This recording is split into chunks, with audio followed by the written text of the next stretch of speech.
स्वागत करता हूं। मित्रों, मैं केवल आपको बताने के लिए कि यह जो हमारी व्याख्यान श्रृंखला है, उसके अंतर्गत आज 17वां व्याख्यान है। पहला व्याख्यान जो इसकी अवधारणा पर, मूल अवधारणा पर आधारित था, प्रोफेसर शंभुनाथ जी ने दिया था। उन्होंने जानबूझकर कुछ बिंदुओं को रेखांकित किया था ताकि आगे उस पर बातचीत हो सके, कुछ सवालों के साथ, नए सवालों के साथ, कि क्या सचमुच नवजागरण घटित हुआ, चरितार्थ हुआ, या जिन सपनों को नवजागरण में देखा गया वो सपने फलीभूत हुए, और अगर नहीं फलीभूत हुए तो उसके क्या कारण थे। यानी वर्तमान में खड़े होकर, 2021 में खड़े होकर, आज खड़े होकर नवजागरण को फिर से देखने की, कुछ सवालों के साथ देखने और समझने की कोशिश। इसलिए इस व्याख्यान का विषय रखा गया है भारतीय नवजागरण और भारत की खोज के बाद। ये नवजागरण के बाद का जो समूचा परिदृश्य है, उसके साथ नवजागरण को जोड़कर देखने और समझने की कोशिश। आप प्रोफेसर रविभूषण जी, जो आज के हमारे वक्ता हैं, अतिथि वक्ता हैं, उनसे सब आप परिचित हैं, उनके काम से, उनके नाम से। रांची विश्वविद्यालय में हिंदी के अध्यक्ष रहे, मूलतः संस्कृत कर्मी, सांस्कृतिक विचारक मैं उन्हें मानता हूं। इसी रूप में उनकी भूमिका सबसे महत्वपूर्ण है। हिंदी के प्रतिष्ठित आलोचक हैं। सभी विधाओं में, यानी कविता से लेकर कहानी की आलोचना तक उन्होंने महत्वपूर्ण काम किया है। लेकिन जो उनका सबसे महत्वपूर्ण काम है वह प्रभात खबर का में एक नियमित स्तंभ, जिसमें देश, दुनिया और हमारे समय और समाज की जो जरूरी बहसें हैं, जो उसके जरूरी संकट हैं, जरूरी विमर्श हैं, उसको वो उस कॉलम के माध्यम से लिखते हैं। प्रभात खबर का जो दीपावली विशेषांक आता है हर साल, और जिन लोगों ने देखा होगा वो जानते होंगे कितनी मेहनत से और कितने वैविध्य के साथ उसे तैयार करते हैं। वो एक बड़ी भूमिका है उनका। आलोचकी व्यक्तित्व भी है, आलोचक व्यक्तित्व भी है, लेकिन आलोचक व्यक्तित्व के साथ साथ यह जो अपने समकालीन समय और समाज से जुड़ी बहसों को उभारने, बार बार उस पर चर्चा करने और बार बार उसके माध्यम से पाठक समुदाय को शिक्षित करने, उनकी चेतना में एक तरह से आंदोलन पैदा करने की जो कोशिश है, वह भूमिका बहुत महत्वपूर्ण है। मैं आज यहाँ उपस्थित, हमारे आभासी मंच पर उपस्थित, रांची से ही जुड़े हुए हैं आदरणीय रविभूषण सर का अपनी ओर से, आप सबकी ओर से और अपने इस मुक्तिबोध साहित्यिक मंच की ओर से बहुत हार्दिक स्वागत, अभिनंदन करता हूं और उनके प्रति आभार भी प्रकट करता हूं कि वो बहुत व्यस्त रहते हैं। वो खाली बुद्धिजीवी नहीं है कि कुछ उनके पास लिखने पढ़ने को काम नहीं है, काम रहित बुद्धिजीवी नहीं है कि खाली बैठे हुए हैं हम लोगों जैसे। उनके पास बहुत सारा काम रहता है और उसमें से समय निकालना इस व्याख्यान के लिए कठिन था। बल्कि कल तक वह किसी दूसरे दायित्व का निर्वाह कर रहे थे, तो जिसमें फंसे हुए थे, जिसमें उनको कुछ लिख के देना था और समय नहीं मिल पा रहा था। पिछले सप्ताह हम लोग चाह रहे थे, पिछले सप्ताह की जगह इस सप्ताह समय मिला। तो अपनी इतनी महत्वपूर्ण व्यस्तताओं में से, जरूरी व्यस्तताओं में से, उन्होंने हमारे लिए समय निकाला और हमारे निमंत्रण को स्वीकार किया, हमारे मंच से जुड़े। इसके लिए मैं बहुत आभार प्रकट करता हूँ। और चूंकि इलाहाबाद उनका लगातार आना जाना रहा है और हम लोग उनके बहुत स्नेह पात्र रहे हैं, हमारी पीढ़ी के लोग भी, और पुरानी पीढ़ी के हमारे गुरुओं से उनका बहुत प्रगाढ़ रिश्ता था। इलाहाबाद उनका एक तरह से नियमित आना जाना रहा है। उसी संबंध के आधार पर, उसी अधिकार भाव से हम लोगों ने उनसे अनुरोध किया। उनको विषय पसंद आया, यह व्याख्यान श्रृंखला भी पसंद आई। इसके कुछ व्याख्यान भी उन्होंने लिंक के आधार पर सुने हैं। तो मैं उनसे अनुरोध करता हूं कि वह इस विषय पर बातचीत करते हुए भारतीय नवजागरण और भारत की खोज को देखने, समझने और हम लोगों को भी कुछ नई दृष्टि देने की कृपा करें। आदरणीय प्रोफेसर रविभूषण जी। जी सर, अब आप बात। मैं सबसे पहले सूर्य नारायण जी के प्रति आभार प्रकट करता हूं कि उन्होंने इस मंच पर मुझे आमंत्रित किया और बोलने को कहा। भारतीय नवजागरण, भारत की खोज। दरअसल इस मंच पर बोलते हुए मुझे 1993 ईस्वी में रामविलास शर्मा जी का एक कथन याद आता है उन्होंने कहा था कि आज हिंदी प्रदेश में शक्तिशाली नवजागरण की आवश्यकता है। 1993 में 27 वर्ष हो चुके। उस समय केंद्र में कांग्रेस की सरकार थी। लगभग 8 वर्ष बाद नामवर के निमित्त कार्यक्रम के प्रस्तावक और पुरोधा प्रभाष जोशी के साथ हिंदी लेखक पत्रकार सब ने मिलकर हिंदी क्षेत्र में पुनर्जागरण का आह्वान किया। प्रभाष जोशी ने नामवर के निमित्त में कहा था, नामवर सिंह को हिंदी क्षेत्र के नए पुनर्जागरण का निमित्त होना चाहिए, क्योंकि यह हर हिंदी भाषी के अस्तित्व का सवाल है। प्रभाष जोशी ने के इस कथन के बाद नामवर सिंह ने नामवर के निमित्त के समापन समारोह में 28 जुलाई 2002 को बनारस में यह कहा था, यदि सचमुच हिंदी क्षेत्र में नए पुनर्जागरण की जरूरत है तो मैं बलि के लिए भी तैयार हूं। आज हमारा विशाल मध्य वर्ग जिस नए नवजागरण की प्रतीक्षा कर रहा है वह बंगाल, केरल या महाराष्ट्र से नहीं, हिंदी इलाके से शुरू होगा। भारतीय नवजागरण और हिंदी नवजागरण पर 21वीं शताब्दी में भी समय समय पर विचार होते रहे हैं, लेख लिखे जाते रहे हैं, व्याख्यान दिए जाते रहे हैं, लेकिन सुनियोजित ढंग से भारतीय नवजागरण पर विचार करने का श्रेय मैं मुक्तिबोध साहित्य मंच को ही देना चाहूंगा। और इसीलिए आरंभ में रामविलास शर्मा और नामवर सिंह जैसे दो मूर्धन्य आलोचकों और विचारकों के विचार मैंने आपके सामने रखे कि उन्होंने हिंदी इलाके से नवजागरण की शुरुआत की कामना की थी, घोषणा की थी या अपनी इच्छा प्रकट की थी। भारतीय नवजागरण पर आज कोई भी बातचीत, बहस, विमर्श आज के संदर्भ में ही अधिक उपयुक्त है।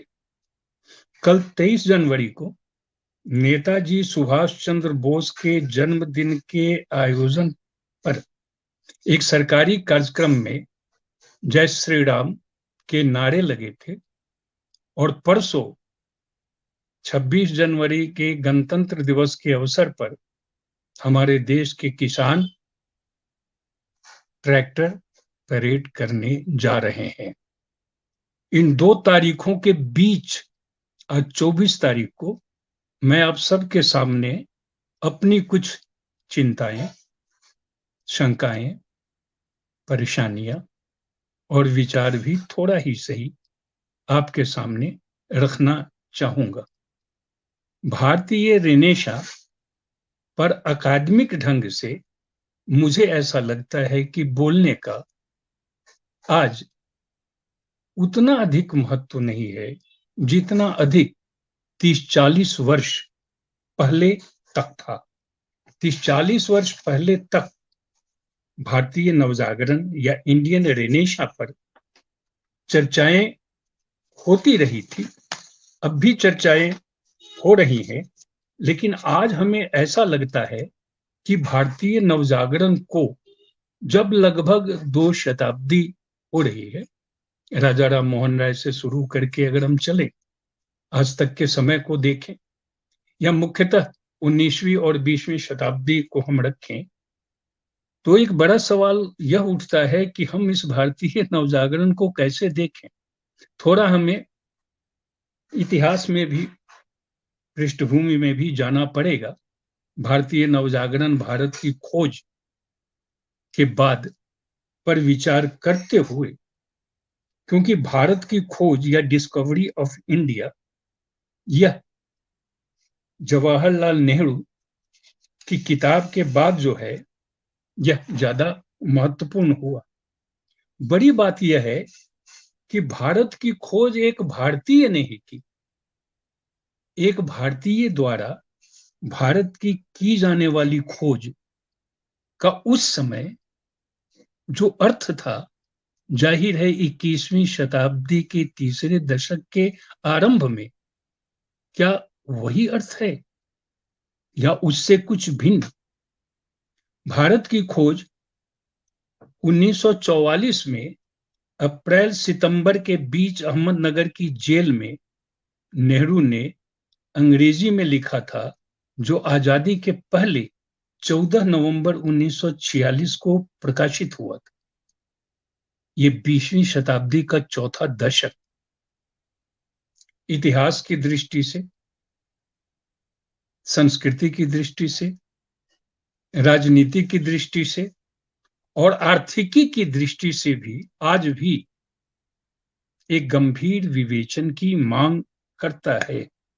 यानी डिस्कवरी ऑफ इंडिया, यह नेहरू की किताब 40 के दशक की है और यहां हम डिस्कवरी ऑफ इंडिया पर बात तो नहीं करने जा रहे, लेकिन यह उल्लेख अवश्य करना चाहेंगे कि 10 अध्यायों में विभाजित यह जो पुस्तक है, इसके पहले अध्याय का 5वां उपाध्याय the past in its relation to the present है और 6ठा उपाध्याय मुसोलिनी रिटर्न है।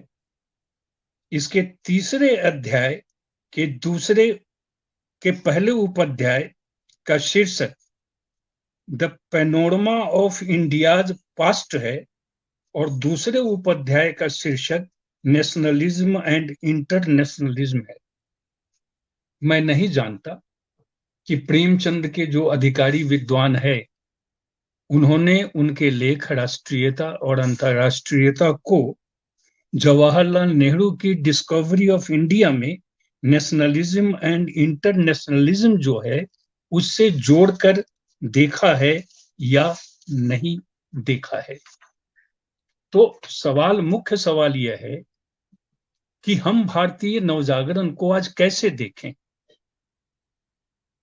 इससे जुड़े हुए सैकड़ों सवाल नहीं, सैकड़ों विषय बन सकते हैं अगर हम केवल एक इलाहाबाद शहर को ही केंद्र में रखकर और भारतीय नवजागरण के साथ कुछ विषय बनाने की कोशिश करें, तो इलाहाबाद विश्वविद्यालय और भारतीय नवजागरण भी एक विषय बन सकता है। हिंदी साहित्य सम्मेलन और भारतीय नवजागरण भी बन सकता है। आनंद भवन और कई संस्थाएं और फिर निराला, महादेवी, फिराक वगैरह, ये सारे जो वहां रह रहे थे, स्थान को लेकर, संस्थाओं को लेकर, कवि, कथाकार, पत्रकार, संपादक, संस्कृति कर्मी, विचारक, चिंतक, दार्शनिक, सबको लेकर ये विषय बन सकते हैं और इसका कोई अंत नहीं है।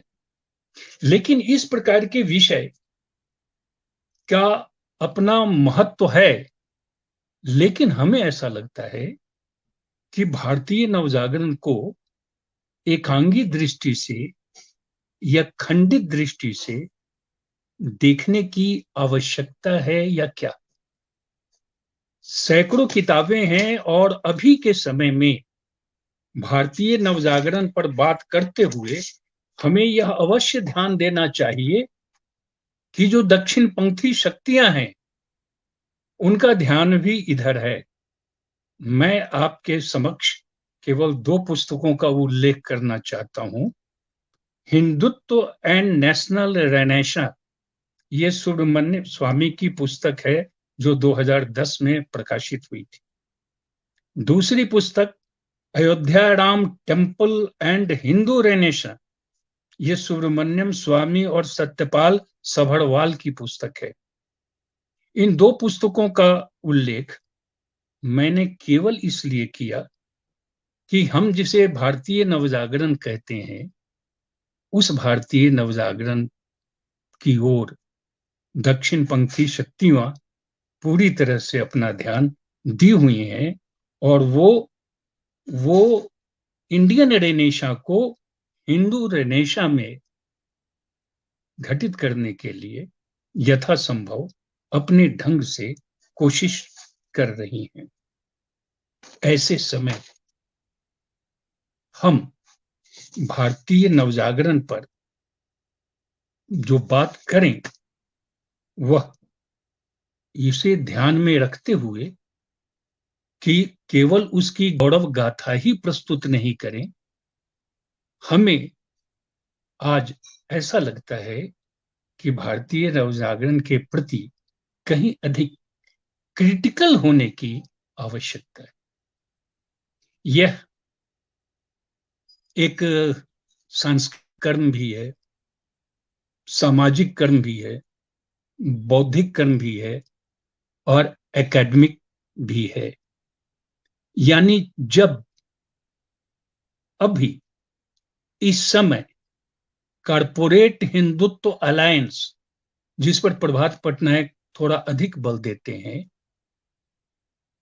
उसे काउंटर करने के लिए यह भारतीय नवजागरण और भारत की खोज पर ध्यान देना और उस पर विचार करना आवश्यक है।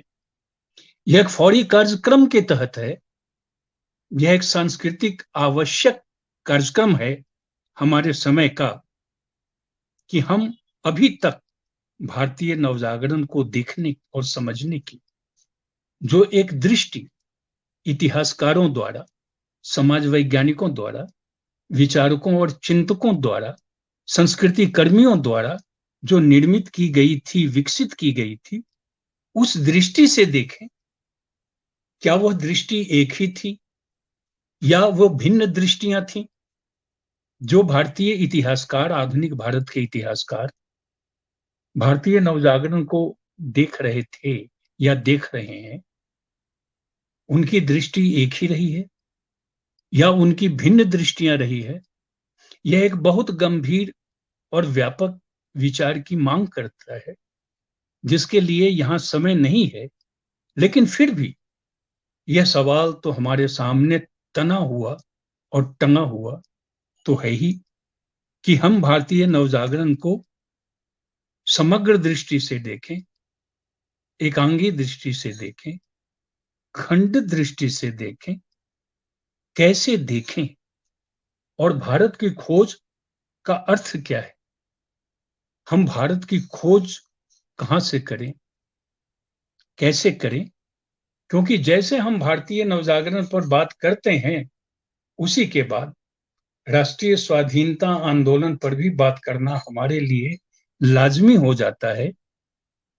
ये जो भारत की जो अस्मिता है, जिसको कि एक जमाने में इंडियननेस कहा गया या भारतीयता कही गई, कुछ बात है कि हस्ती मिटती नहीं हमारी, इसमें जो कुछ बात जो है, ये जो शब्द हैं, ईनान रोमा सब मिट गए जहां से, कुछ बात है कि हस्ती मिटती नहीं हमारी। ये जो कुछ बात है, ये भारत की खोज करते हुए इस कुछ बात को पकड़ने की आवश्यकता इसलिए है क्योंकि यही कुछ बात सबसे बड़ी बात है कि हमारी हस्ती मिट नहीं रही है, लेकिन हमारे ही देश में, हमारे ही भीतर ऐसी शक्तियां उफन करके सामने आ गई हैं जो उसे मिटाने की कोशिश में लगी हुई है। इसलिए यह एक सामाजिक सांस्कृतिक दायित्व के तहत भारतीय नवजागरण पर बात करना हमारे लिए आवश्यक हो जाता है। जवाहरलाल नेहरू ने डिस्कवरी ऑफ इंडिया में सिंधु घाटी की सभ्यता से लेकर भारत की स्वतंत्रता तक पर विचार किया था और रामविलास शर्मा ने भारतीय नवजागरण पर बात करते हुए उसके 4 चरण उन्होंने बताए थे। और पहले चरण के बारे में उन्होंने ये लिखा कि भारतीय नवजागरण ऋग्वैदिक नवजागरण ही है और उसमें भी ऋग्वेद को वे पहले से चली आती हुई एक दीर्घकालीन भाषिक, दार्शनिक, साहित्यिक परंपरा की कड़ी मानते हैं। उनके अनुसार समाज जब एक व्यवस्था से दूसरी व्यवस्था में पहुंचता है, उस संक्रमण को हम नवजागरण की संज्ञा दे सकते हैं। अब सवाल ये है कि अब न रामविलास शर्मा हमारे सामने हैं, न नामवर सिंह, न प्रभाष जोशी, फिर भी उनके विचार, उनकी रचनाएं तो हमारे सामने है ही। जिस विशाल मध्य वर्ग की बात की गई कि यह जो नवजागरण आज विशाल मध्य वर्ग की प्रतीक्षा जैसे कर रहा है, हिंदी नवजागरण प्रतीक्षा कर रहा है, विशाल मध्य वर्ग प्रतीक्षा कर रहा है, वह विशाल मध्य वर्ग आज कैसा है? वो क्या पहले की तरह ही है मध्य वर्ग, या वो पहले से बदला हुआ है? इतिहासकारों में 3-4 ऐसी श्रेणियां हैं जो भारतीय नवजागरण को अपने अपने ढंग से देखती हैं। एक तो राष्ट्रवादी इतिहासकार हैं, दूसरे मार्क्सवादी इतिहासकार हैं, तीसरे दलित इतिहासकार या दलित चिंतक और विचारक हैं, और चौथे सबाल्टर्न इतिहासकार। इन सभी इतिहासकारों ने भारतीय नवजागरण को अपने अपने नजरिए से देखा है। अब यहां पर एक बड़ा सवाल यह उठता है कि हम किस नजरिए से देखें, और हमें इससे यथासंभव परिचित तो होना ही होगा कि जो दलित विचारक चिंतक का जो नजरिया है वह क्या है, और सबाल्टर्न इतिहासकार का नजरिया है वह क्या है। यानी भारतीय नवजागरण का एक जो सामाजिक सांस्कृतिक चरित्र है, और हिंदी नवजागरण जो रामविलास शर्मा की अवधारणा है उसका जो राजनीतिक सांस्कृतिक चरित्र है, इस सब को एक साथ देखने की आवश्यकता है।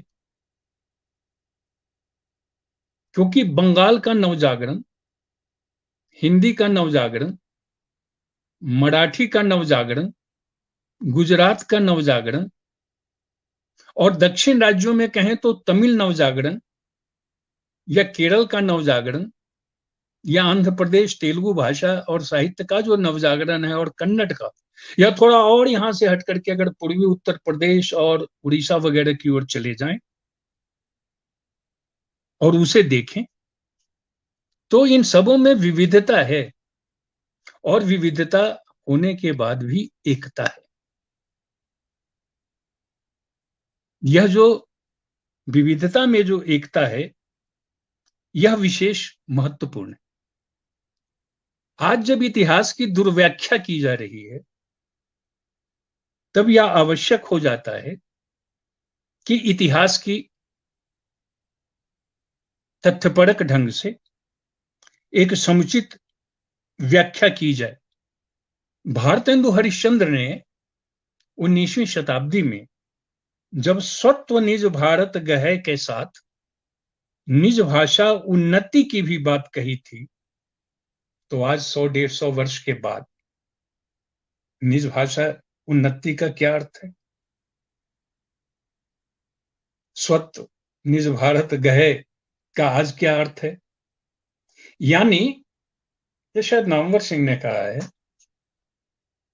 कि भावबोध और विचारबोध की दृष्टि से समूचा भारतीय नवजागरण एक संश्लिष्ट प्रक्रिया। मेरे सामने एक बड़ा प्रश्न यह है कि नवजागरण एक घटना है या प्रक्रिया है, या आगे बढ़े तो राष्ट्रीय स्वाधीनता संग्राम ही जो लंबे समय तक चला, उसके बाद इसे एक प्रक्रिया के तहत, एक प्रोसेस के तहत चलना चाहिए था या नहीं चलना चाहिए था। 1947 के बाद हमारे समाज वैज्ञानिकों और हमारे देश के बौद्धिकों ने भी एक प्रकार से उसका एक बड़ा हिस्सा यह सोच लिया कि हमारे सारे दायित्व जो थे, जो एक औपनिवेशिक समाज में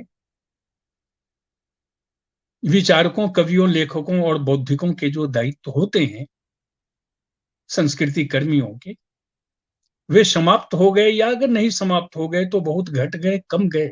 दिक्कत यही हुई। मुझे ऐसा लगता है कि वहां पर एक चरण समाप्त हुआ। भारतीय नवजागरण में हमें अंतर्विरोध भी देखने को मिलेंगे।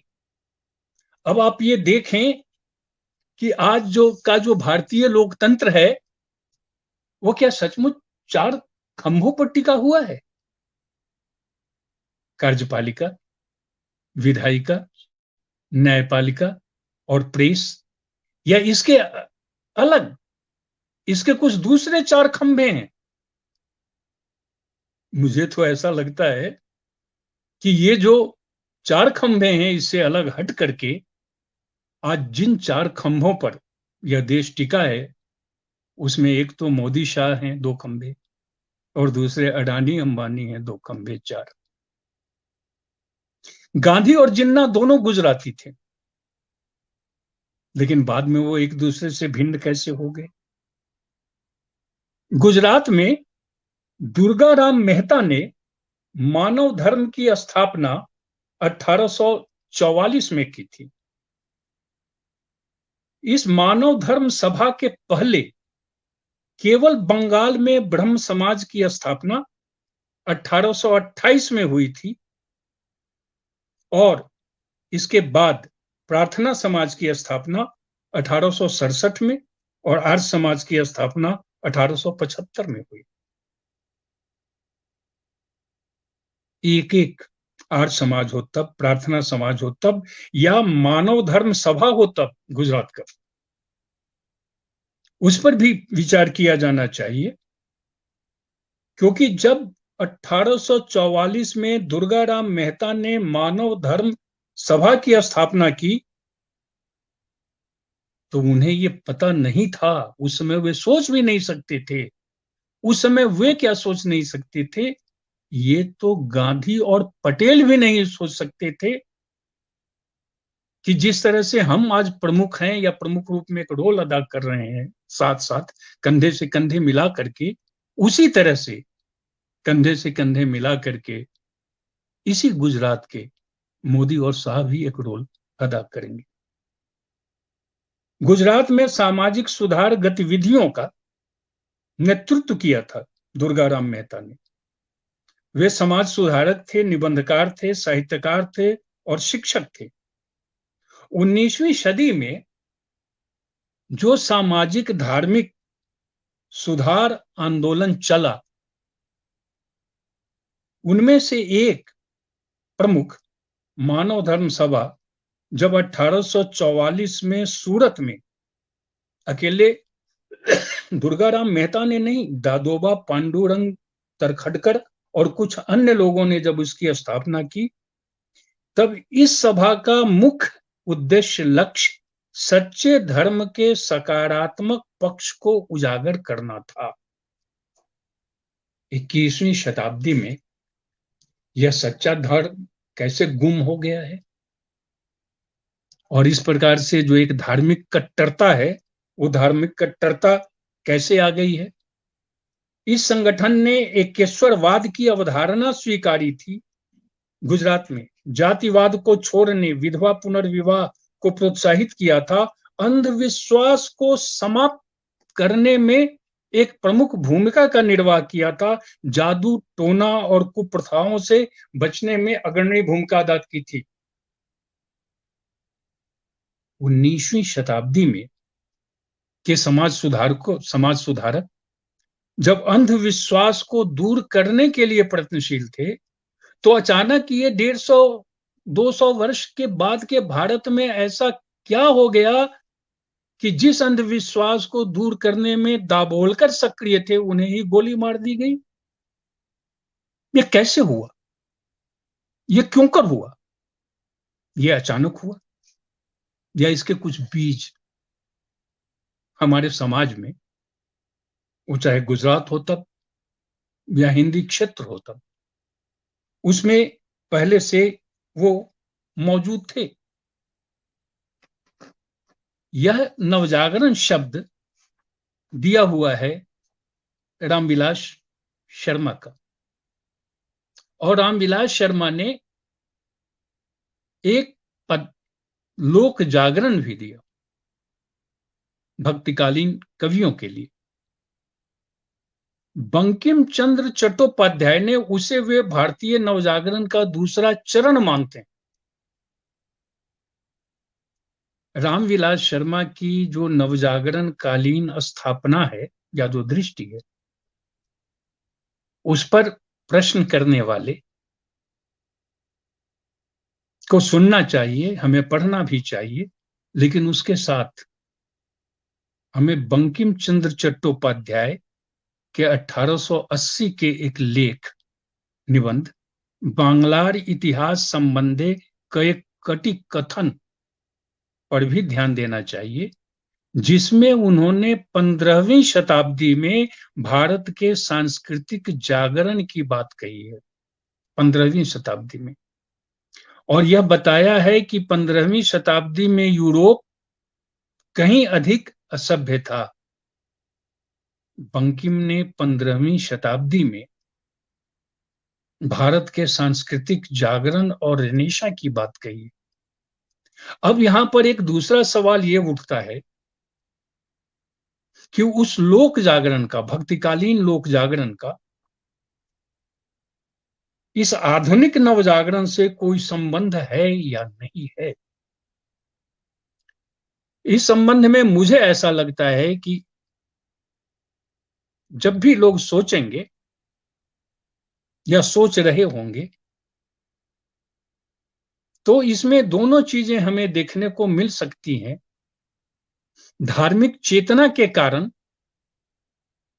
एक मत यह भी आ सकता है कि आधुनिक नवजागरण को उस धार्मिक चेतना ने रोका, लेकिन एक दूसरा मत यह भी आ सकता है कि संत कवियों ने जिस तरह से भेदभाव, जाति भेद आदि पर आघात किए, उसी का विस्तार क्या हम आधुनिक नवजागरण में नहीं देखते हैं।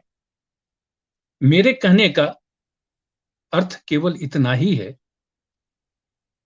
कि हम जिसे टोटल एक्सेप्टेंस और टोटल रिजेक्शन कहते हैं, वह न करके यथासंभव यह देखने की कोशिश करें कि कितने सकारात्मक पक्ष हमें वहां देखने को मिलते हैं, या 19वीं शताब्दी के भारतीय नवजागरण में देखने को मिलते हैं, या 20वीं शताब्दी के भारतीय नवजागरण में देखने को मिलते हैं।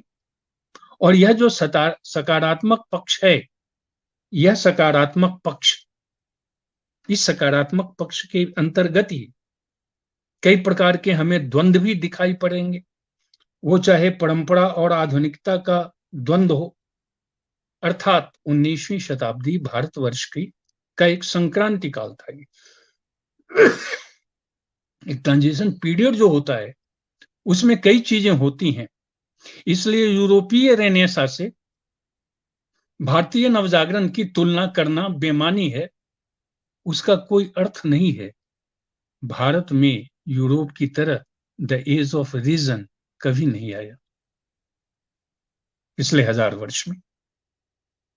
इसलिए नवजागरण में यह जो बौद्धिक पक्ष है नवजागरण का, वह बौद्धिक पक्ष जितना विकसित होना चाहिए उतना तो विकसित हुआ नहीं, वह कमजोर होता गया। इसी तरह से, जिस तरह से भारतीय नवजागरण, क्योंकि ये जो राष्ट्रवाद है, यह राष्ट्रवाद भारतीय नवजागरण से ही निकला हुआ है। ये अलग से ये नहीं है। ये यानी जो एक राष्ट्रवाद, जैसे हम नेशनलिज्म कहते हैं, भारतीय नवजागरण पर बात करते हुए हमें इस नेशनलिज्म पर भी बात करना होगा। और भारतीय नवजागरण पर बात करते हुए एक लेख, बहुत अच्छा लेख है, वो मुझे अभी इस समय याद आ रहा है। वो केन पनिक्कर का है, जो फ्रंट लाइन में के किसी 2017 की किसी अंक में प्रकाशित हुआ था। उसमें उन्होंने भारतीय नवजागरण के 3 चरण माने थे, 3 phases ऑफ इंडियन रेनेसां। मैं समझता हूं कि आज भारतीय नवजागरण पर बात करते हुए जो 50 सैकड़ों किताबें हैं, ठीक है, उसमें तो आप देखें कि किस पक्ष पर नहीं लिखा गया। जो संगीत है संगीत, स्थापत्य है स्थापत्य, चित्रकला है चित्रकला, सब पर काम हुए हैं। लीला वेंकट रमन की तो एक पुस्तक ही है, Indian classical dance the Renaissance and beyond.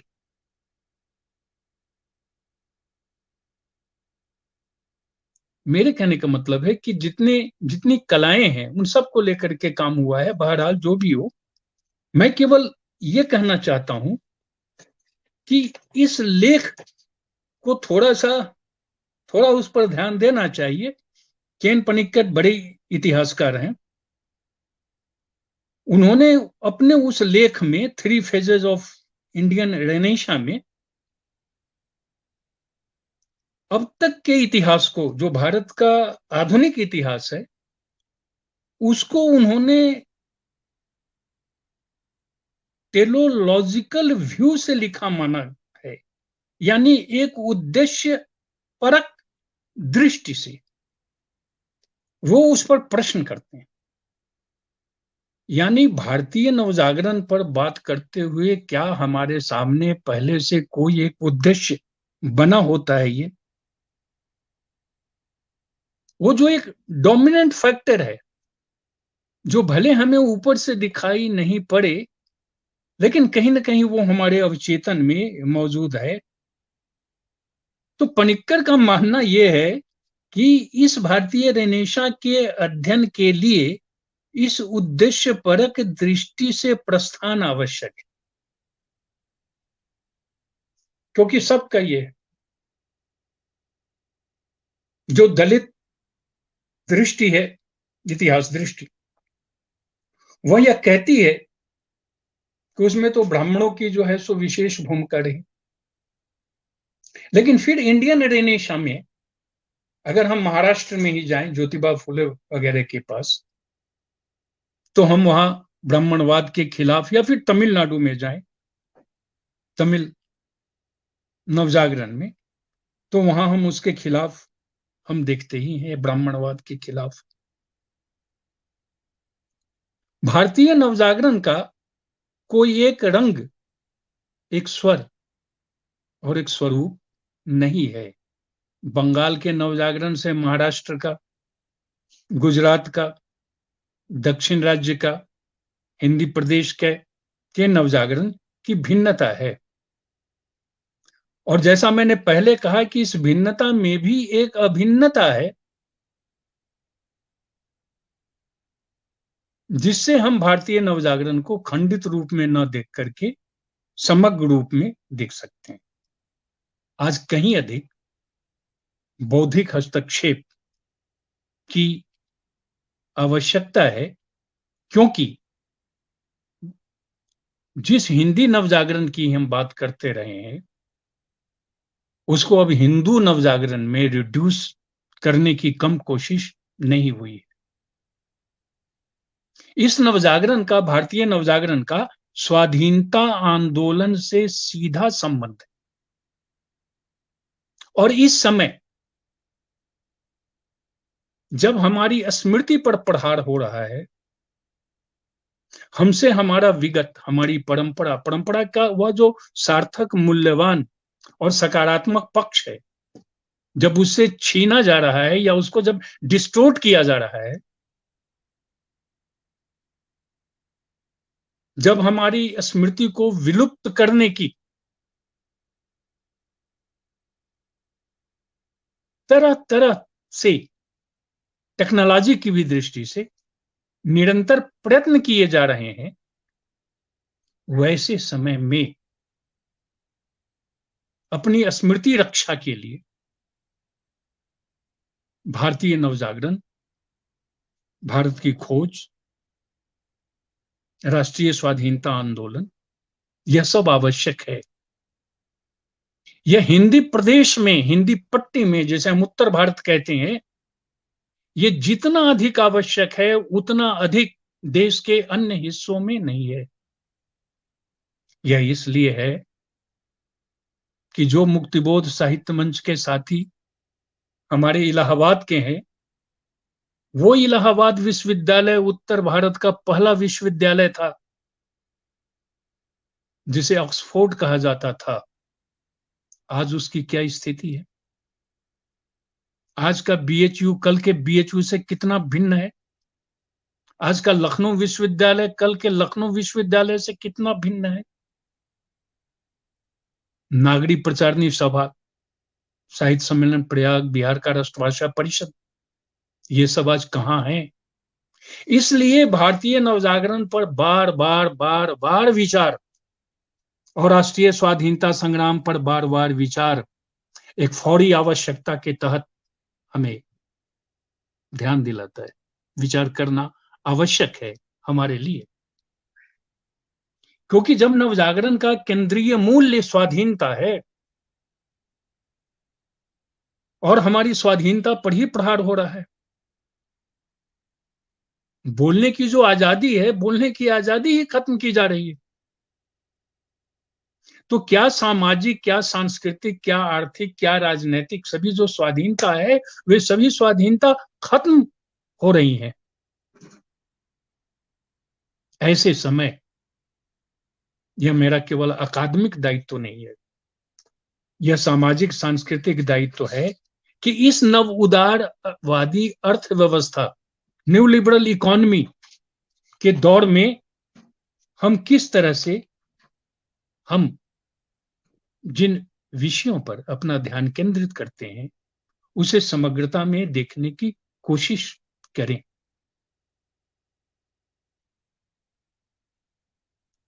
Bharatendu Harishchandra का संबंध और संपर्क ईश्वर चंद्र विद्यासागर, केशव चंद्र सेन, बंकिम, राजेंद्र लाल मित्र, सुरेंद्र नाथ बनर्जी आदि से था।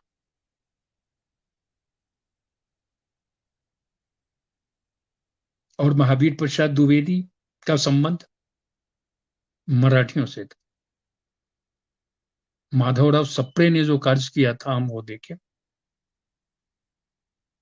और भी तो एक प्रकार का हम ये कह सकते हैं कि जो हिंदी नवजागरण है वह बांग्ला नवजागरण से संबंध स्थापित कर रहा था, मराठी नवजागरण से संबंध कर स्थापित कर रहा था।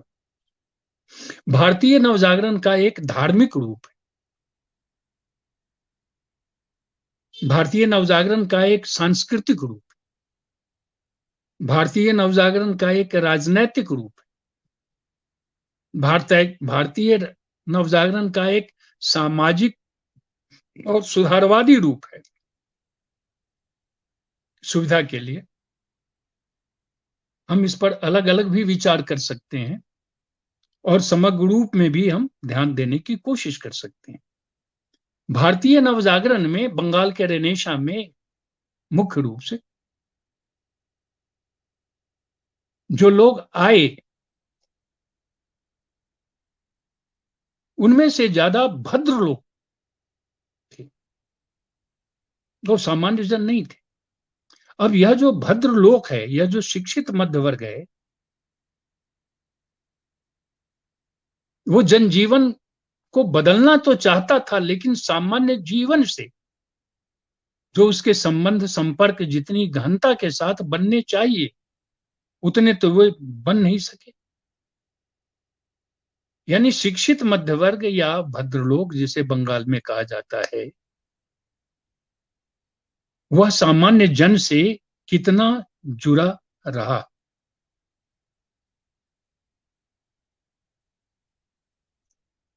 अंग्रेजों ने भारतीय इतिहास को अपने फायदे के लिए तोड़ा मरोड़ा था, लेकिन भारतीय नवजागरण ने इतिहास के प्रति एक प्रतिदृष्टि जो है विकसित की।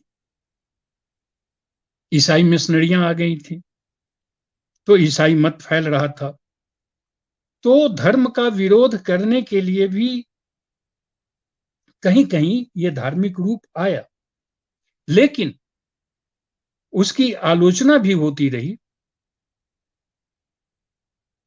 ये उस समय की आप कह सकते हैं मजबूरी भी रही होगी, शायद कुछ कुछ उसी प्रकार जिस प्रकार आज हिंदुत्व के खिलाफ कुछ लोग सॉफ्ट हिंदुत्व की बात करते हैं।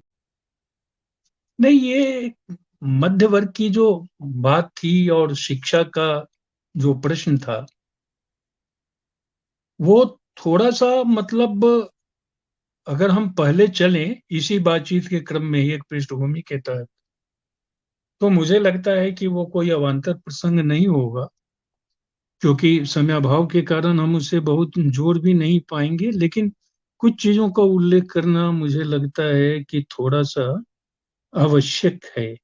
वो ये कि 1757 की आवाज जा रही है सूर्य नारायण जी?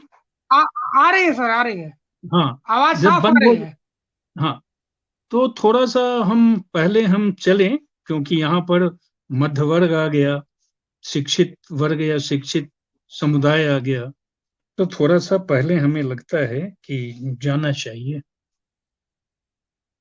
क्योंकि भारत में पहले अंग्रेजी स्कूल की स्थापना 1870 में एक क्रिश्चियन मिशनरी रेव जुडेशन ने की थी केरल में। ये संत फ्रांसिस चर्च स्कूल था, और इसी वर्ष कलकत्ता में हिंदू कॉलेज, जो बाद में प्रेसिडेंसी कॉलेज हुआ, की स्थापना हुई। इसका कोई धार्मिक कनेक्शन नहीं था।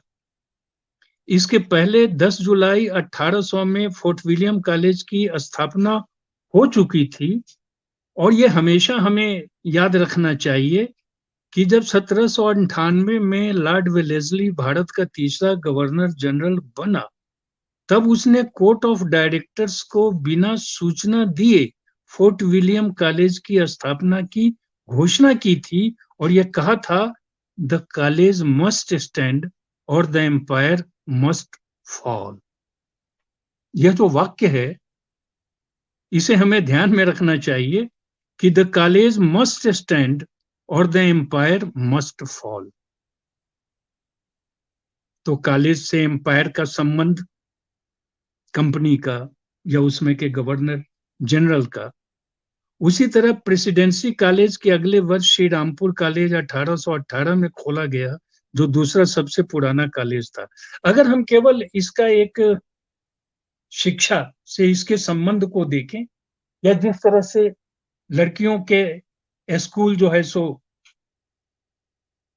खोले गए महाराष्ट्र में और दूसरी जगहों पर, वह एक अलग अध्ययन का विषय है, क्योंकि शिक्षा, स्त्री शिक्षा, ये सारे जो है वे नवजागरण से ही जुड़े हुए थे। ये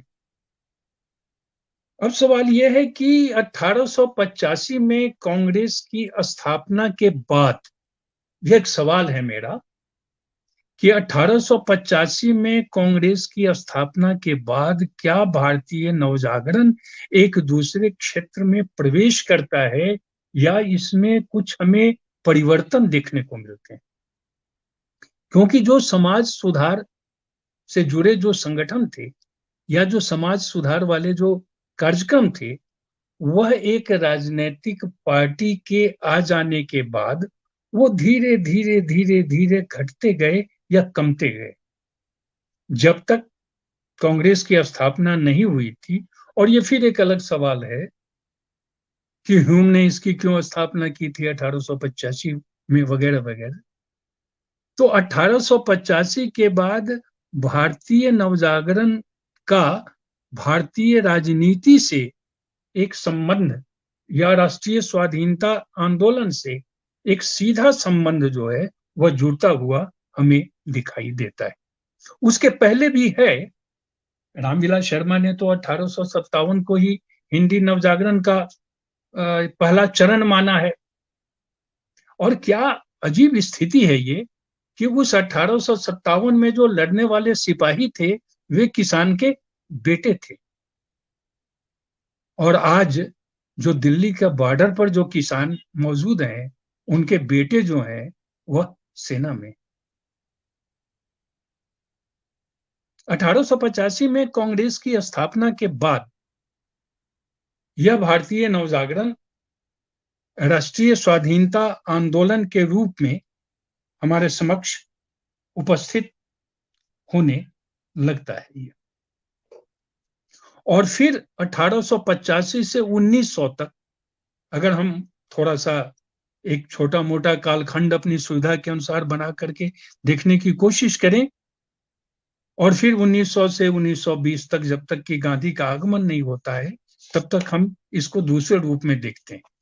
यानी 19वीं शताब्दी में भारतीय नवजागरण का जो रूप स्वरूप या जो एजेंडा था, वह एजेंडा एक बदले हुए रूप में हमें देखने को मिलता है। यानी नवजागरण का जो पहला चरण है भारतीय नवजागरण का, सुधारवाद वाला, वह बाद में आकर के आधुनिकता से वो जुड़ जाता है और उसके बाद वह राष्ट्रवाद से भी जुड़ जाता है। इसलिए भारतीय नवजागरण पर बात करते हुए यह आवश्यक हो जाता है कि राष्ट्रीय स्वाधीनता आंदोलन को भी थोड़ा ध्यान से देखा जाए, उसके विविध चरणों पर, या जिसे हम नेशनलिज्म कहते हैं उस नेशनलिज्म को भी देखा जाए। और यह भी ध्यान देने की आवश्यकता है कि जिसे हम हिंदी नवजागरण कहते हैं वह 1857 में तो ठीक था, उसमें हिंदू मुसलमानों में एकता थी, लेकिन बाद में चल करके यह दो खानों में क्यों बट गया, कैसे बट गया, जबकि बंगाल और महाराष्ट्र का नवजागरण उस समय ये दो खानों में नहीं बटा था। यहां दो खानों से मेरा आशय सीधा हिंदू और मुसलमान के बीच के विभाजन से। यह इसलिए संभव हुआ कि 1857 के संग्राम में हिंदू मुस्लिम की जो एकता थी और हिंदी प्रदेश की जो भूमिका थी 1857 में, वह अन्य की तुलना में कहीं अधिक थी। इसलिए हिंदी प्रदेश का नवजागरण धर्म, इतिहास और भाषा के स्तर पर अगर हमें विभाजित होता हुआ दिखाई पड़ता है, और इतने स्तरों पर बंगाल और महाराष्ट्र का नवजागरण अगर विभाजित होता दिखाई नहीं पड़ता है, तो उसकी एक मुख्य वजह यह थी कि 1857 में हिंदी प्रदेश की एक केंद्रीय भूमिका थी। इस केंद्रीय भूमिका के कारण ही हिंदी प्रदेश की वैसी स्थिति आई कि यह बाद में चल करके हिंदुत्व का गढ़ बन गया। यहां धार्मिक संस्कार प्रबल थे, यहां दाभोलकर जैसे व्यक्ति कोई नहीं थे, इसलिए चीजें बढ़ती गई और फैलती गई। प्रिय साथियों, एक चीज जो मुझे ज्यादा परेशान करती है वो यह है कि हिंदी प्रदेश धर्मांधों का इस तरह से केंद्र तो नहीं बना था पहले। 40 के दशक में जब नेहरू भारत की खोज कर रहे थे तो उनके प्रधानमंत्री रहते हुए ही, और उत्तर प्रदेश के मुख्यमंत्री संभवतः गोविंद वल्लभ पंत थे, अयोध्या में राम की मूर्तियां रखवाई गई थी।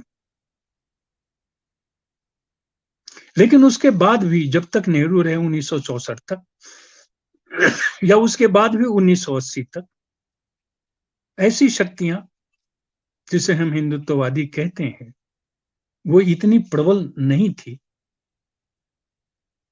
ये कैसे प्रबल होगी? इसकी के केंद्र में आने में क्या इस समाज के भीतर बीज रूप में पहले से कई चीजें मौजूद थी, या इसमें कहीं ना कहीं एक वैश्विक पूंजी यानी ग्लोबल कैपिटल का भी एक रोल था, जिस पर हम अक्सर अधिक ध्यान नहीं देते हैं और हमें ध्यान देना चाहिए। यह ध्यान इसलिए भी देना चाहिए कि इधर राष्ट्रवाद राष्ट्रवाद पर काफी चर्चा हुई। और अभी तो हाल के दिनों में आप रिपब्लिक टीवी के अर्नब गोस्वामी की बात अगर हम शामिल कर दें यहां पर, तो देख ही सकते हैं कि ये नेशनलिज्म को एक चुनाव जीतने के एजेंडे के रूप में किस तरह से लिया जाता है।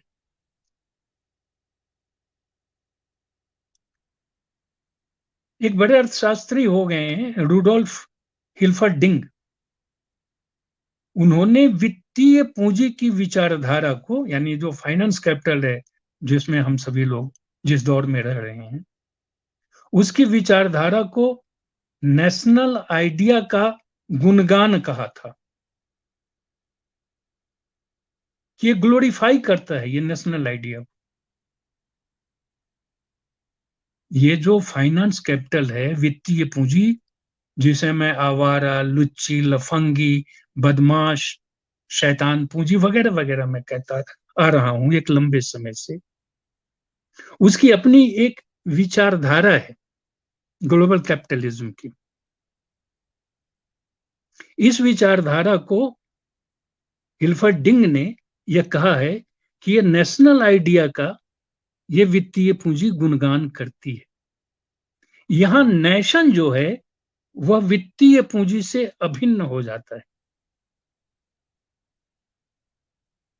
जब नेशन वित्तीय पूंजी से अभिन्न होगा, और भारतवर्ष में इसकी करामातें और इसकी खुराफातें 80 के दशक से भले हमें देखने को मिल रही हैं, जो आज एकदम उफनते हुए रूप में मौजूद हैं, लेकिन इसकी शुरुआत तो मार्क्स वगैरह ने 19वीं शताब्दी के अंतिम समय से ही मानना, या एंगल्स ने उस समय से उसे माना था। फाइनेंस कैपिटल, इंडस्ट्रियल कैपिटल के बाद की अवस्था। अब एक दूसरा सवाल जो मुझे परेशान करता है कि क्या भारतीय नवजागरण पर बात करते हुए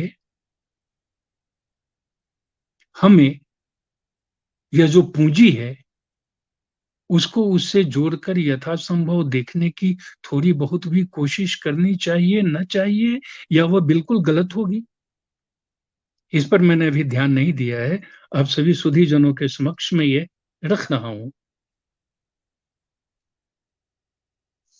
यानी वित्तीय पूंजी को का रिश्ता सीधा कॉर्पोरेट से,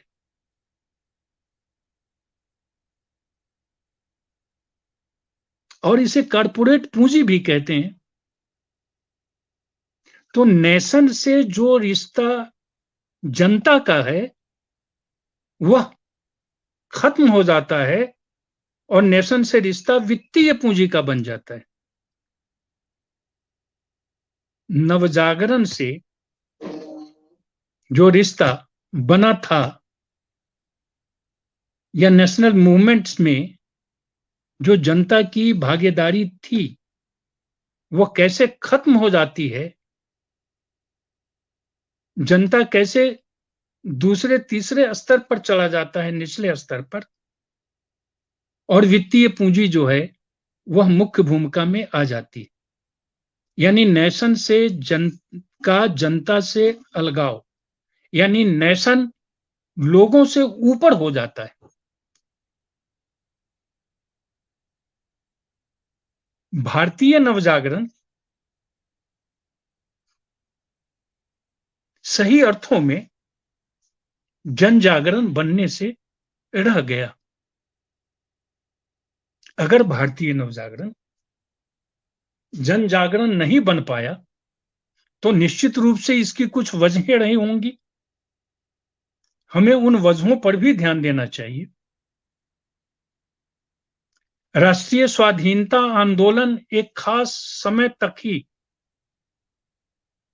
उसकी एक जनजागरण वाली भूमिका थी, लेकिन बाद में वो धीरे धीरे खत्म हो गई।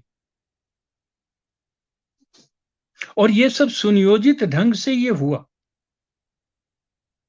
आज की स्थिति ये है कि उपनिवेश विरोधी संघर्ष के दौरान जो नेशन की जो एक अवधारणा आई थी, उससे अलग आज नेशन की एक अवधारणा है। उस समय नेशन से पीपल जुड़ा हुआ था, इस समय नेशन से फाइनेंस, कैपिटल या कॉर्पोरेट से जुड़ा हुआ है। आज जब हम भारतीय नवजागरण पर बात करते हैं, तब इस पर ध्यान देना चाहिए और नामवर सिंह या हमारे अन्य आज भी जो कुछ प्रमुख आलोचक विचारक हैं, वे ये मानते हैं कि आज मध्य वर्ग की एक विशेष भूमिका होगी। उन्हें ध्यान देना चाहिए कि 50 के दशक के बाद आज का भारतीय मध्य वर्ग किस स्थिति में मौजूद है। यहां मैं आपके सामने डैनियल गुएरिन की एक पुस्तक जो 1939 में प्रकाशित हुई थी, फासिज्म एंड बिग बिजनेस, उसके दूसरे चैप्टर का उल्लेख करना चाहूंगा, जिसका शीर्षक है the middle class considered as fascism's mass base. ये गुएरिन ने 1939 में लिखा था और उनकी किताब के दूसरे चैप्टर का यह शीर्षक ही है, the middle class considered as fascism mass base. Fascism का मास बेस के रूप में मिडिल क्लास को देखा गया। आज के भारतीय मध्य वर्ग को हम किस रूप में देखें? भारतीय नवजागरण को आगे ले जाने वाले के रूप में या हिंदू नवजागरण को आगे ले जाने वाले के रूप में? यह एक प्रमुख सवाल है हमारे सामने। प्रभात पटनायक ने पिछले महीने 18 दिसंबर 2020 के नेशनल हेराल्ड में प्रकाशित अपने एक लेख में नेशन से जुड़े दो नैरेटिव्स की बात कही है। एक नैरेटिव नेशन का है और यह नैरेटिव प्रभात पटनायक मानते हैं कि कारपोरेट हिंदुत्व का है। इसलिए वे अपने कई लेखों में कारपोरेट हिंदुत्व अलायंस की भी बात करते हैं, जिसे किसान आंदोलन जो अभी चल रहा है वह काउंटर कर रहा है। क्या इस किसान आंदोलन का भारतीय नवजागरण से कोई संबंध बन सकता है? क्योंकि बाबा रामचंद्र और सहजानंद सरस्वती ने जो किसान आंदोलन किया था या जो उसका नेतृत्व किया था, उस समय किसान आंदोलन का एक लीडर था। लेकिन आज के किसान आंदोलन का कोई एक लीडर नहीं है। 41 किसान संगठन को लगभग 450 किसान संगठनों का समर्थन प्राप्त है। एक लीडर का होना या मास का ही लीडर बन जाना, भारतीय नवजागरण में लीडर्स हैं और सबकी बड़ी प्रमुख भूमिका है,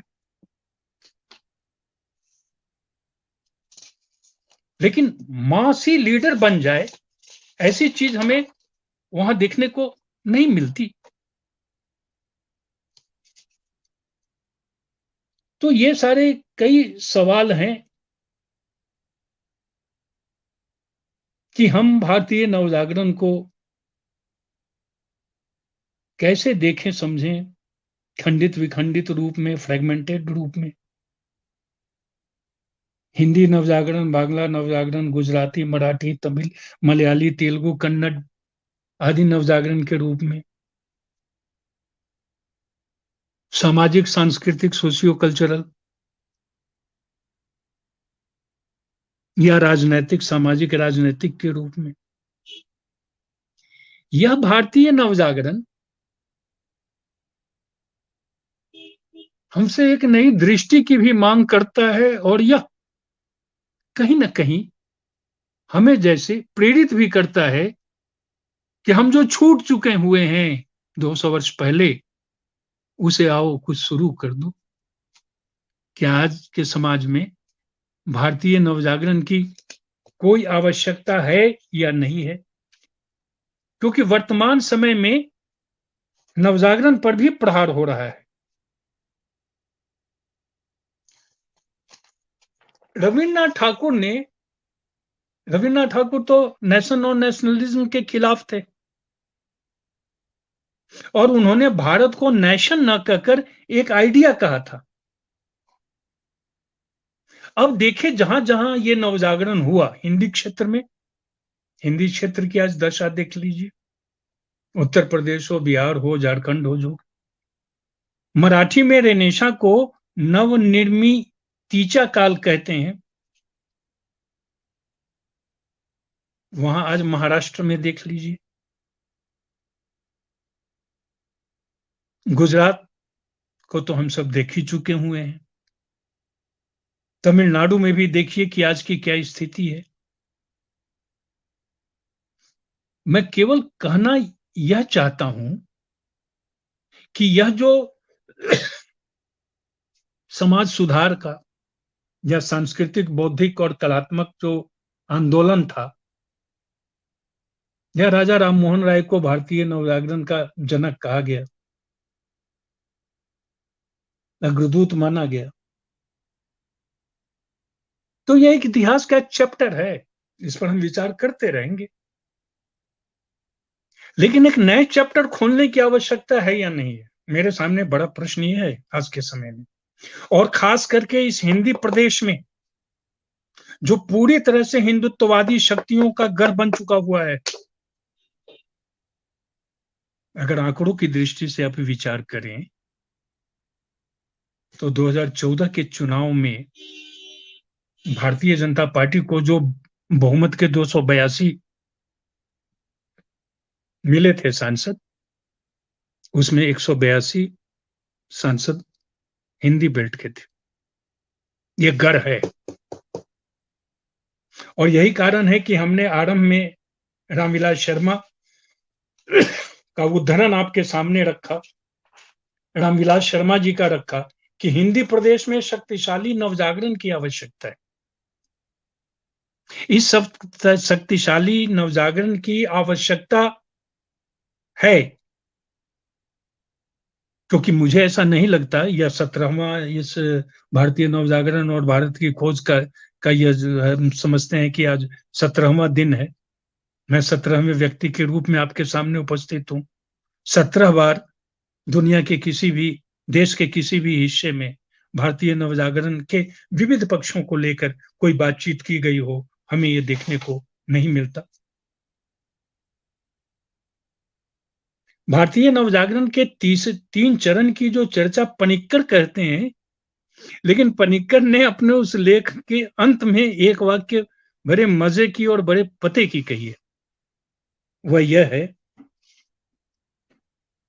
it is time to think about a 4th phase of the Indian renaissance. मैं इससे बहुत हद तक सहमत हूं, लेकिन इतना कहकर वो अपने निबंध को समाप्त कर लेते हैं। लेकिन मुझे ऐसा नहीं लगता कि अभी तक के.एन. पनिक्कर हो या कोई और इतिहासकार, उन्होंने भारतीय नवजागरण के वर्तमान चरण, 4था चरण कहिए जो कहिए, उससे असहमति किसी की हो सकती है, इतिहासकार की, बड़े लोगों की, उससे मुझे मतलब नहीं है। लेकिन आज भारतीय नवजागरण की आवश्यकता है या नहीं है, मेरे सामने यही सवाल प्रमुख है। और भारतीय नवजागरण की अगर आवश्यकता है तो भारतीय नवजागरण जो पहले से चला आ रहा है 19वीं शताब्दी से, उसे किन सकारात्मक पक्षों को हम ग्रहण करके आगे बढ़ सकते हैं, इस पर विचार करने की आवश्यकता है या नहीं। ये हमारा फौरी कार्यक्रम होना चाहिए, यह आवश्यक कार्यक्रम होना चाहिए। पिछले 30 वर्ष से 1989 से पूरा हिंदी प्रदेश, हिंदी भाषी 10 राज्य, पूरा उत्तर भारत हिंदुत्ववादी शक्तियों का गढ़ बन करके रह गया है। इसे सांस्कृतिक जागरण के द्वारा ही चुनौती दी जा सकती है, इससे मुकाबला किया जा सकता है। आज एक नए भारतीय नवजागरण की आवश्यकता है। आप सुधी जन, विद्वत जन, सक्रिय जन इस दिशा में उन्मुख होंगे और हमें अपना साथी बनाएंगे तो मुझे प्रसन्नता होगी। धन्यवाद। बहुत धन्यवाद सर। अभी आप सबने सुना, इतने विस्तृत फलक से बातचीत हुई नवजागरण के बारे में, जो तरह से उसके आरंभिक चिंतक विचारक हैं वहां से लेकर और आज के राजनीतिक, सामाजिक, सांस्कृतिक परिदृश्य तक पर कहाँ नवजागरण हमारा अधूरा रह गया, क्यों नहीं जन आंदोलन बन पाया, उसके क्या सवाल थे जो आज भी उतने ही महत्वपूर्ण या ज्वलंत हैं,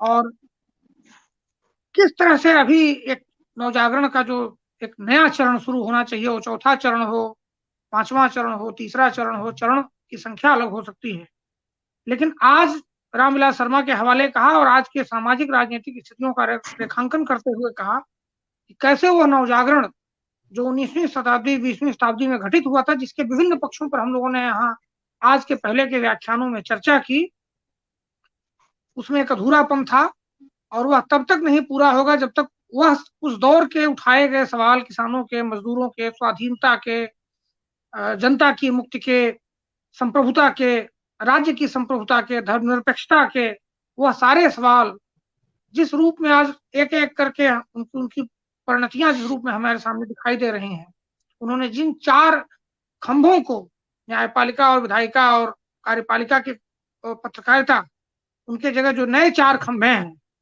मोदी, शाह, अडानी, अंबानी, यानी हमारे समय के पूरे संकट को नवजागरण से जोड़ा।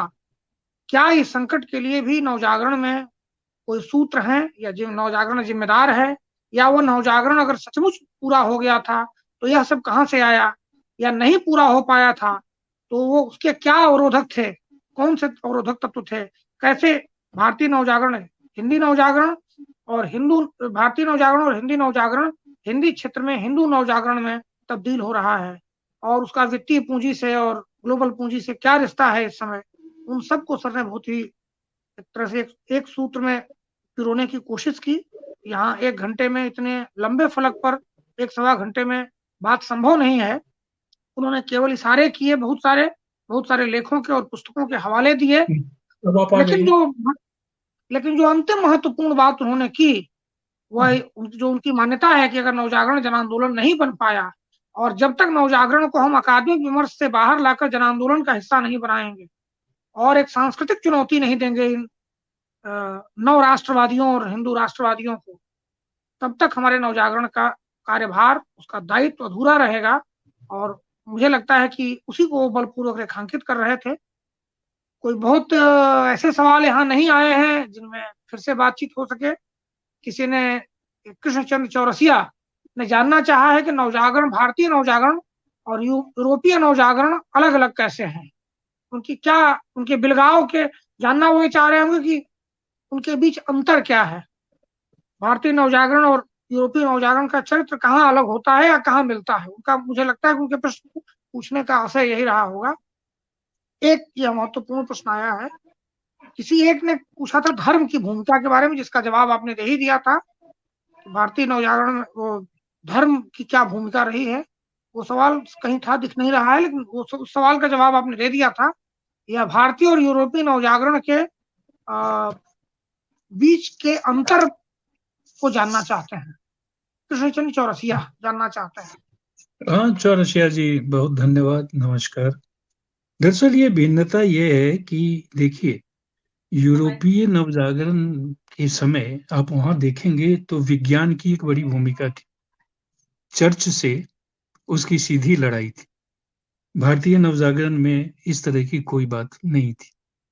यहाँ किसी मंदिर वगैरह की वैसी भूमिका नहीं थी जिस तरह से चर्च काबिज था पूरी तरह से। तो ये तो प्रमुख है वो। इसलिए आप यूरोपीय नवजागरण को धर्म के विरुद्ध या चर्च के विरुद्ध, विज्ञान को और इस बात से आप नवजागरण को आप देख सकते हैं। यहाँ इस तरह की कोई ऐसी चीज नहीं थी। फिर इसके बाद कई श्रेणियां बनेंगी क्योंकि दो समाज है, भारतीय समाज और यूरोपीय समाज की अपनी भिन्नता है। यहाँ धर्म उस रूप में नहीं था जिस रूप में वहां था। इसलिए यहाँ जो बहुदेववाद है, उस बहुदेववाद का भी खंडन किया गया था, मूर्ति पूजा की भी खंडन की गई थी। और जो भारतीय नवजागरण से जुड़े हुए जो लोग रहे हैं, समाज सुधारक या धार्मिक चिंतक वगैरह, उन्होंने एकेश्वरवाद पर ज्यादा बल दिया था। मंदिरों की यहाँ कोई वैसी प्रमुखता नहीं थी, उतना उतना डोमिनेशन नहीं था जितना डोमिनेशन वो यूरोप में आप चर्च का देखते हैं। तो ये मुख्य रूप से ये बात थी। दूसरी बात ये है कि ये कॉलोनी थी, एक उपनिवेश था बना हुआ ये, लेकिन यूरोप में वैसी कोई बात वो नहीं थी। वो तो एक कॉलोनियल कंट्रीज में जो चीजें घटित होंगी, वही जो कॉलोनाइज्ड माने जो जो जो मतलब शासक है, औपनिवेशिक जो है शक्तियां, उन औपनिवेशिक शक्तियों के यहाँ वैसी चीज आपको देखने को नहीं मिलेगी। तो एक औपनिवेशिक देश का जो नवजागरण होगा वह, और एक जो औपनिवेशिक देश है, इंग्लैंड वगैरह या यूरोपीय देश, उसकी भूमिका निश्चित तौर से भिन्न होगी। मोटे तौर से यही बात। बहुत धन्यवाद सर। कोई उसके अलावा कोई ऐसा प्रश्न नहीं दिख रहा है जिस पर फिर से बातचीत की जाए।